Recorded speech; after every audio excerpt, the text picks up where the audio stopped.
ভগবান, তুমি যুগে যুগে দূত পাঠাইছ বারে বারে দয়াহীন সংসারে। তারা বলে গেল ক্ষমা করো সবে, বলে গেল ভালোবাসো, অন্তর হতে বিদ্বেষ বিষ নাশো।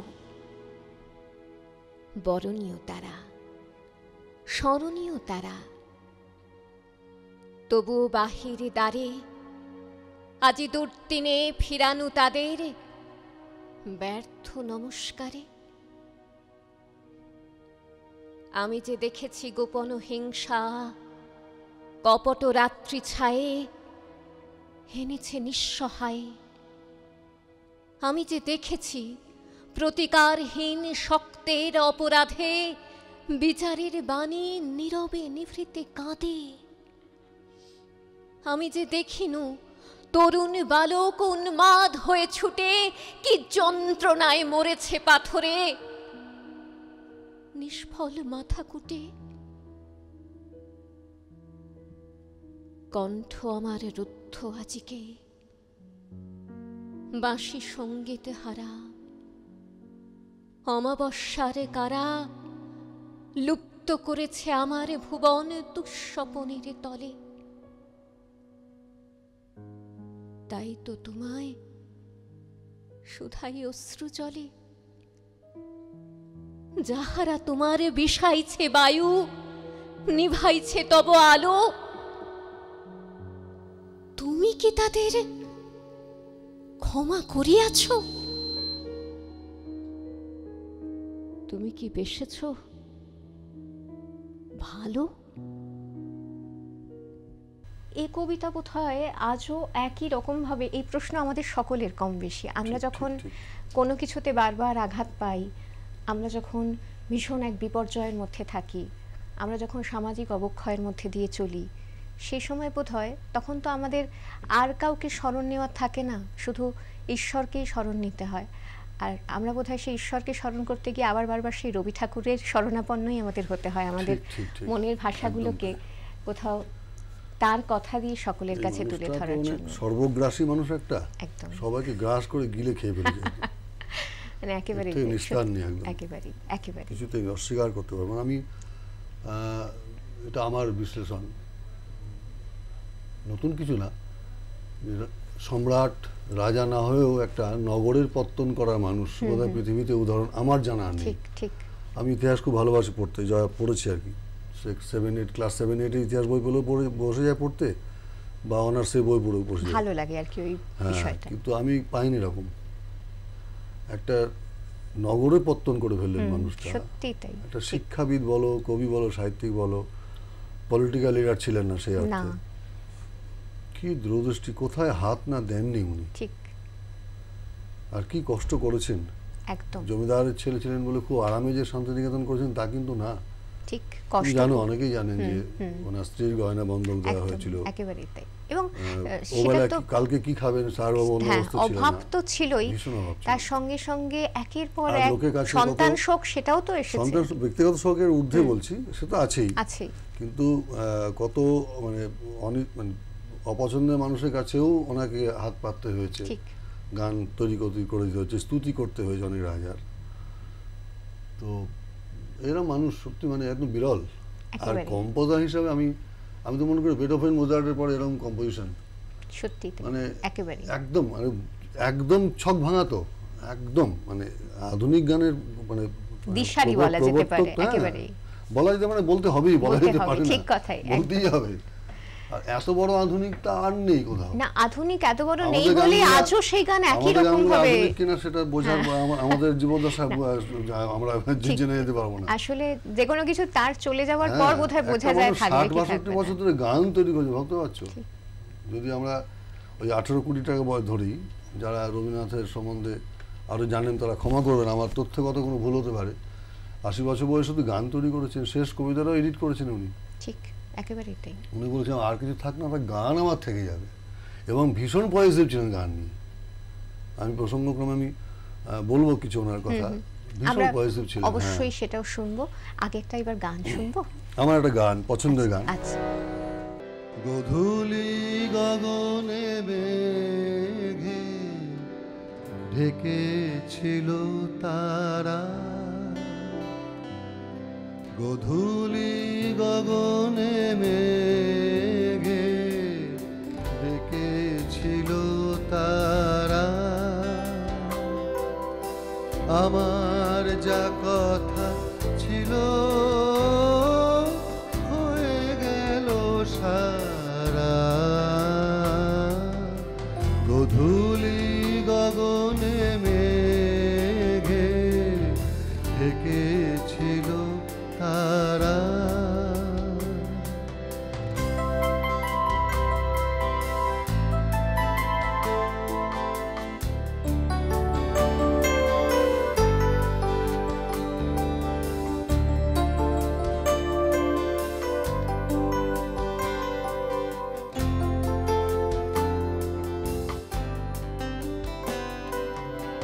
হয়তো সে তুমি শোনো নাই, সহজে বিদায় দিলে তাই, হয়তো সে তুমি শোনো নাই, সহজে বিদায় দিলে তাই, আকাশ মুখর ছিল যে তখন ঝড়ো ঝড়ো বাড়ি ধারা, ঝড়ো ঝড়ো বাড়ি ধারা, গোধূলি গগনে মেঘে ঢেকেছিল তারা।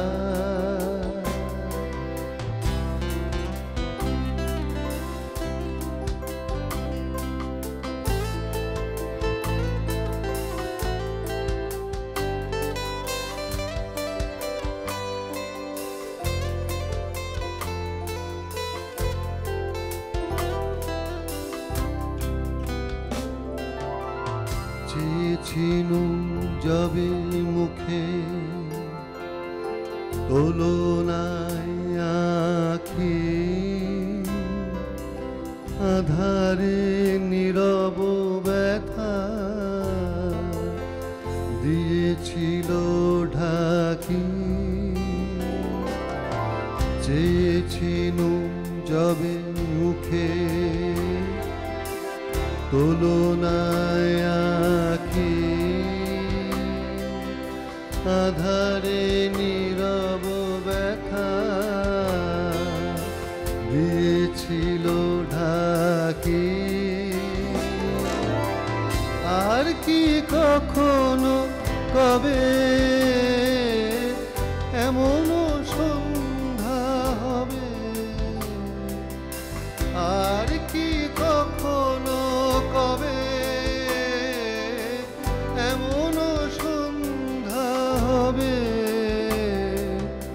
জনমের মতো হায় হয়ে গেল হারা, হয়ে গেল হারা, গোধূলি গগনে মেঘে ঢেকেছিল তারা, আমার যা কথা ছিল হয়ে গেল সারা, গোধূলি গগনে মেঘে ঢেকেছিল তারা, আমার যা কথা ছিল হয়ে গেল সারা।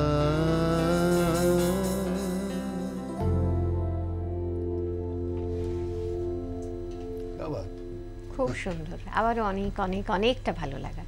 আজকের এই যে বিশেষ রকম ভাবে তার গানকে নিয়ে চলা, চলতে চলতে তো অনেক কিছু আপনার মনেও হচ্ছে, যে কথাগুলো বারবার আপনি শেয়ার করছেন, এবং তার মধ্যে নিজে তো আপনি একজন কম্পোজার, তো খুব স্বাভাবিকভাবেই তার দ্বারা কতটা প্রভাবিত হয়েছেন বা তার গান শুনে কি মনে হয়েছে? যে দেখো, আমি যেটা মনে করি এখন এই বয়সে এসে, যে রবি ঠাকুরের গান গাইতে গেলে তো সাহিত্য তো বুঝতে হয়, শুধু তাই না, যে কোনো মানুষের গান গাইতে গেলেই তার সাহিত্যটা বুঝতে হয়। কারণ আমি তো সেতার বা শরৎ বাজাচ্ছি না যে শুধু শব্দ আছে, এখানে বাণী আছে। তো আমি যেটা ওনার কাছ থেকে শেখার চেষ্টা করেছি, অনেকবারই ওনার গান অন্যভাবে তার গানকে না গিয়েও শুনে বোঝার চেষ্টা করেছে। সেটা হচ্ছে কম্পোজিশনের যে নিটনেসটা, এটা ওয়েল কম্পোজড বলে না, ওয়েল কম্পোজড কম্পোজিশন। তার মানে সব কম্পোজিশন ওয়েল কম্পোজড হয় না।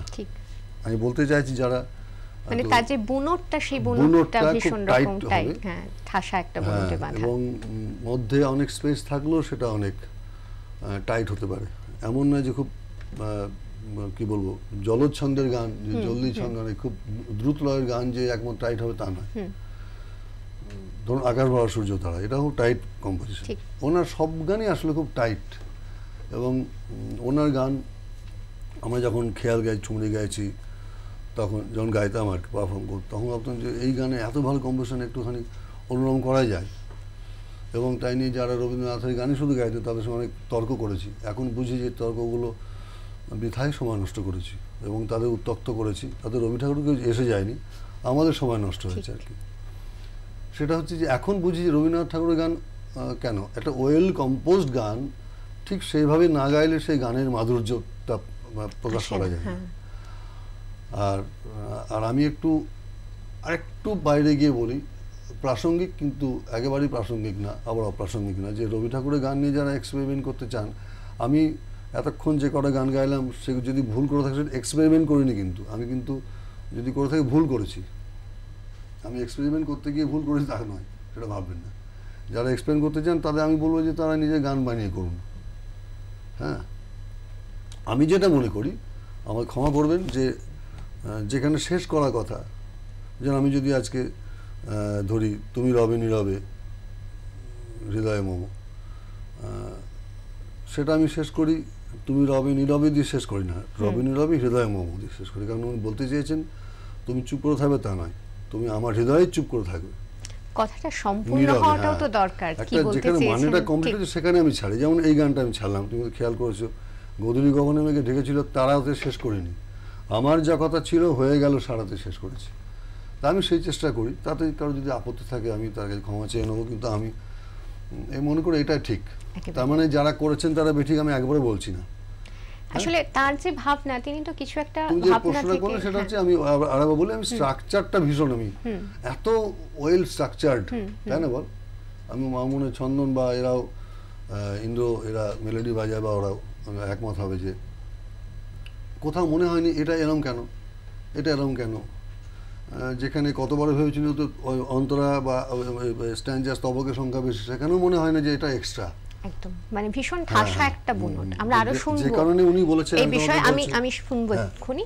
কিন্তু ফোনে এই মুহূর্তে আরেকজন অত্যন্ত আমাদের পছন্দের বিশিষ্ট শিল্পী কল্যাণ সেন বরার, তিনি রয়েছেন, কল্যাণদা রয়েছেন। হ্যালো,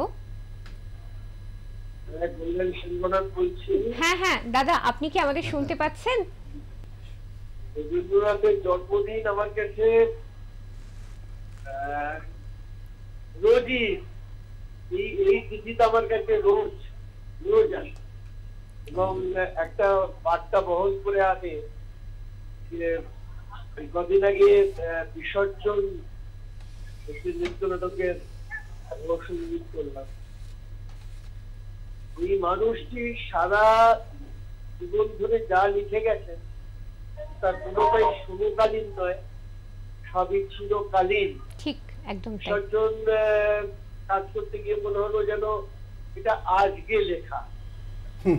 এই মানুষটি আমার ঠাকুর, আমার ঈশ্বর, এবং ওনার জন্মদিন মৃত্যুদিন, আমাদের ওনার মৃত্যুদিনটাও ওনার পুনর্জন্মের দিন।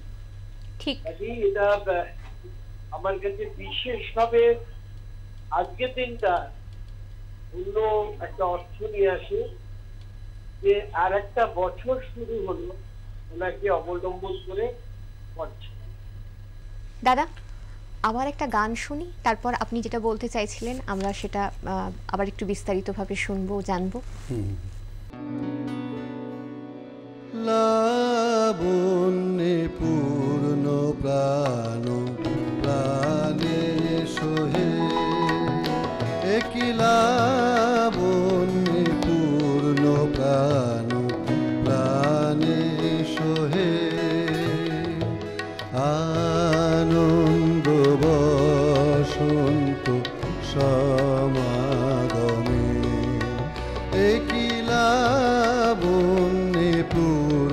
প্রাণ প্রাণে সোহে আনন্দ বসন্ত সমাগমে একই লাবণ্যে পূর্ণ প্রাণ প্রাণে সোহে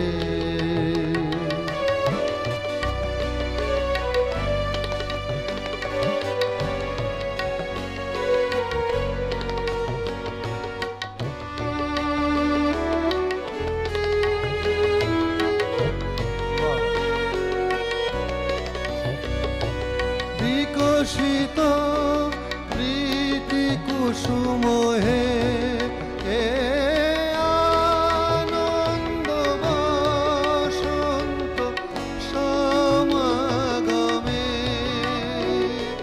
বিকশিত প্রীতি কুসুম হে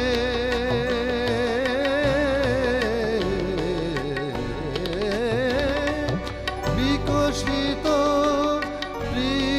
কুসুম পুলকিত চিত কাননে একই লাবণ্যে পূর্ণ প্রাণ প্রাণে সোহে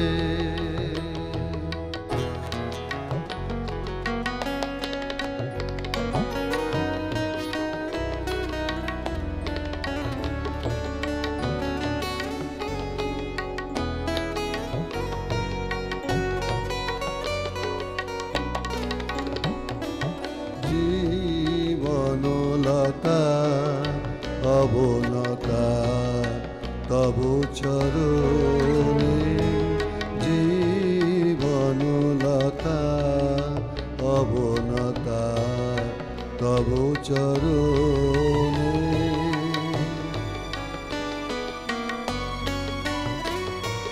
হরষ গীত উচ্ছ্বসিত হে এ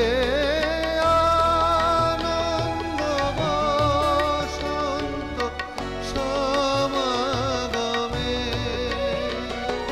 হরষ গীত উচ্ছ্বসিত হে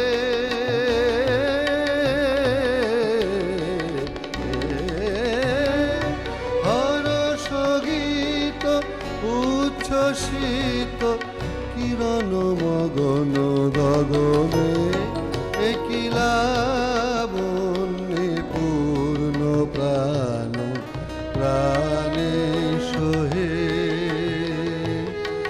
আনন্দ বসন্ত সমাগমে একই লাবণ্যে পূর্ণ প্রাণ প্রাণে সোহে।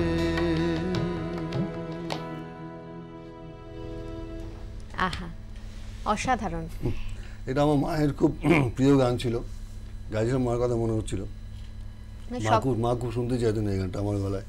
তার মানে তখনও আপনি তো এই গানগুলো ওই ছোটবেলায় যখন 9, 10, 11, 12 পড়ি, স্কুলে শিখেছিলাম বা কার কাছে শিখেছিলাম আর কি। রবীন্দ্রনাথের গুরু তো ছিল না, শুনে শুনে শেখা, শুনে শুনেই তো অনেক কিছু ছোটবেলা থেকে আমাদের তার যে অনুভবগুলো আমাদের কানের মধ্যে আমাদের অনুভব হয়ে ওঠে। আর কিছু একটা আপনি শোনাতে চাইছিলেন সেই সময়।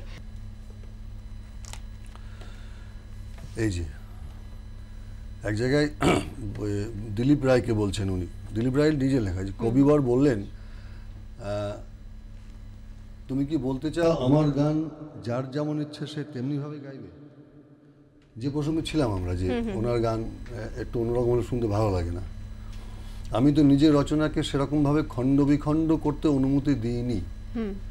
আমি যে এতে আগে থেকে প্রস্তুত নই। যে রূপসৃষ্টিতে বাহিরের লোকের হাত চালাবার পথ আছে তার এক নিয়ম, আর যার পথ নেই তার অন্য নিয়ম। মুখের কি শুনে বলছে দেখো, মুখের মধ্যে সন্দেশ দাও খুশির কথা, কিন্তু যদি চোখের মধ্যে দাও তবে ভীমনাগের সন্দেশ হলেও সেটা দুঃসহ। একদম। হিন্দুস্তানি সঙ্গীতকার কেন বলছে এই কথা? হিন্দুস্তানি সঙ্গীতকার তাদের সুরের মধ্যকার ফাঁক গায়ক ভরিয়ে দেবে, এটা যে চেয়েছিলেন, মানে এটাই কাম্য ছিল। তাই কোনো দরবারি কানাড়ার খেয়াল সাদামাটাভাবে গেয়ে গেলে সেটা ন্যাড়া ন্যাড়া না শুনিয়েই পারে না, মানে ন্যাড়া ন্যাড়াই শোনাবে আর কি। কারণ দরবারি কানাড়া তানালাপের সঙ্গেই গেও, সাদামাটা ভাবে গেও নয়। এইবার বলছেন মোক্ষম কথাটি, কিন্তু আমার গানে তো আমি কতটা কনফিডেন্স ছিল দেখো, আমার গানে তো আমি সেরকম ফাঁক রাখিনি যে সেটা অপরে ভরিয়ে দেওয়াতে আমি কৃতজ্ঞ হয়ে উঠব। সেই জন্য বললাম ওনার গান অন্যভাবে গাইলে মানে উনি কিন্তু সবই বলে গেছেন, এগুলো যদি বোধহয় আমরা সবাই একটু চর্চা করি, ওনাকে যদি ওনার যে ভাবনাগুলোকে নিয়ে যদি একটু চর্চা করি। বইটা গীতবিতান সঞ্চিতার মধ্যে এই বইটাও সঙ্গীত চিন্তা রাখা উচিত। ঠিক কথা, একদম একদম। এবং পড়লে পড়তে পড়তে মনে হবে, মানে পড়তে পড়তে মনে হবে যে কতটা আমাদের মনের কথা বলে গেছেন। আজকে আমরা যারা গান বাজনা নিয়ে খুব সূক্ষ্ম বিশ্লেষণ করি, অনেক আগে করে গেছেন, অনেক আগে করে গেছেন। আর এই যে বিতর্ক, এই বিতর্কের কোনো অবকাশই কিন্তু নেই। উনি বলেই সময় বেঁচে যাবে, উনি বলেই গেছেন যে আমার গানে তেমন কোনো ফাঁক নেই। আর আরেক জায়গায় বলছেন দেখো যে উনি এখানে একটা বুলাবাবু প্রসঙ্গ আসবে, উনি আগে বলেন উনি হচ্ছেন গীতালির অন্যতম উদ্যোক্তা প্রফুল্লচন্দ্র মহলানবিশ। উনি বলছেন যে আমার গান যাতে আমার গান বলে মনে হয় এইটি তোমরা করো। ঠিক। আরো হাজারো গান হয়তো আছে, আবার দেখো মজা করে বলেছেন আরো হাজারো গান হয়তো আছে, তাদের মাটি করে দাও না, আমার দুঃখ নেই। ঠিক। উনি চেয়েছিলেন মাটি তা না, আমার গানকে রেহাই দেওয়া আর কি, রসিক ছিলেন তো। আরো হাজারো গান হয়তো আছে, তাদের মাটি করে দাও না, আমার দুঃখ নেই, কিন্তু তোমাদের কাছে আমার মিনতি, তোমাদের গান যেন আমার গানের কাছাকাছি হয়, যেন শুনে আমিও আমার গান বলে চিনতে পারি। কতটা দুঃখ, কতটা বিরক্তি নিয়ে কথা বলেছেন, মানে চিনতে না পারার উপক্রম হয়েছিল নিশ্চয়ই।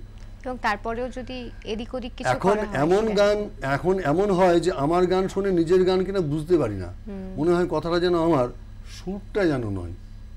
তখন থেকে এই ব্যাপারটা শুরু হয়ে গেছে। হ্যাঁ, নিজে রচনা করলাম, পরের মুখে নষ্ট হচ্ছে, এই যেন অসহ্য।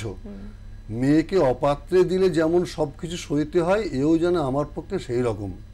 বুলাবাবু, তোমার কাছে সানুনয় অনুরোধ, এদের একটু দরদ দিয়ে একটু রস দিয়ে গান শিখিও, এইটা আমার গানের বিশেষত্ব। তারপরে তোমরা যদি স্টিম রোলার চালিয়ে দাও, আমার গান চ্যাপ্টা হয়ে যাবে। আমার গানে যাতে রস থাকে, তান থাকে, দরদ থাকে, মিড় থাকে, তার চেষ্টা তুমি করো। সব কিছুই তো বলে গেছেন, সব কিছু সমস্তটাই বলে গেছেন। শুধু আমরা যদি একটু এই ব্যাপারগুলো দেখো, টান থাকে, খুব ইম্পর্টেন্ট, টান থাকে, দরদ থাকে, মিড় থাকে। তো শুধু মিড় থাকলে হবে না, টানও থাকতে হবে। তার রবি ঠাকুরের গান গাইতে গেলে অনেকের ধারণা আছে, বা কারো ধারণা আছে গলা না সাধলেও চলে, ওনাকে বুঝতে হবে আগে, ওনাকে বুঝতে হবেই, তার সঙ্গে একটু সারগম করতে হবে, গলার সাধতে হবে, সাধনা করতে হবে, আমাদের টানটা হবে না। না, ঠিক ঠিক, মানে সেক্ষেত্রেও রেওয়াজের প্রয়োজন আছে ভীষণ রকম ভাবে। একদম তাই। আবার একটা গানে ফিরি আমরা, তারপর আচ্ছা অনেক কথা তুমি রবে নীরবে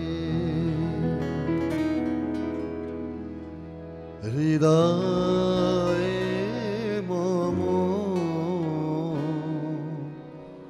তুমি রবে নীরবে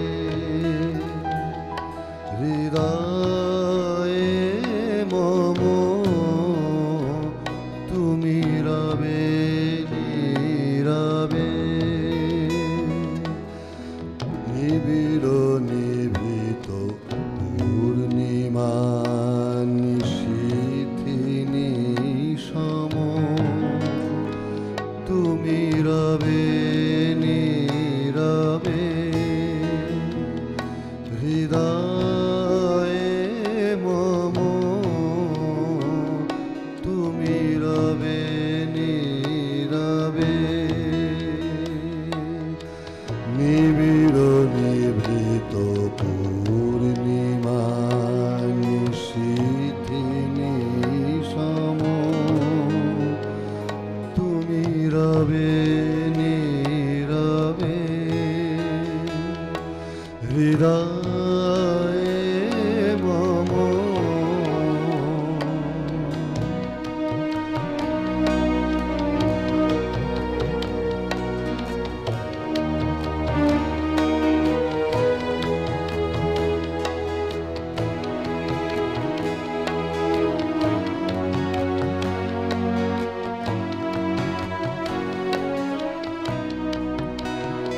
মম জীবন যৌবন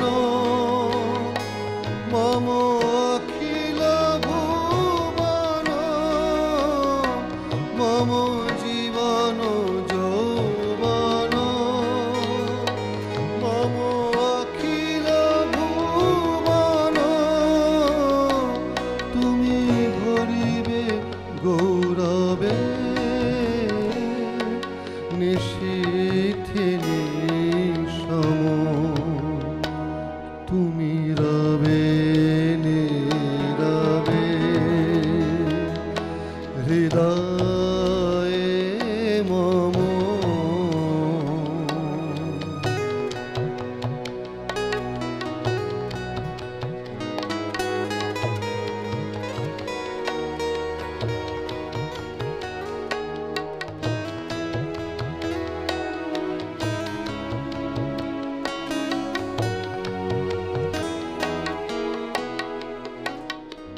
জাগিবে একাকী তবু করুণ আখি, তবু অঞ্চল ছায়া মোরে রহিবে ঢাকি। জাগিবে একাকী তবু করুণ আখি, তবু অঞ্চল ছায়া মোরে রহিবে ঢাকি। মম দুঃখ বেদন মম সকল সপন, মম দুঃখ বেদন মম সকল সপন, তুমি ভরিবে সৌরভে নিশীথে নিশম, তুমি রবে নীরবে হৃদয়ে মম, তুমি রবে নীরবে নিবিড় নিভৃত পূর্ণিমা নিশীথি নিশম, তুমি রবে নীরবে হৃদয়ে মম।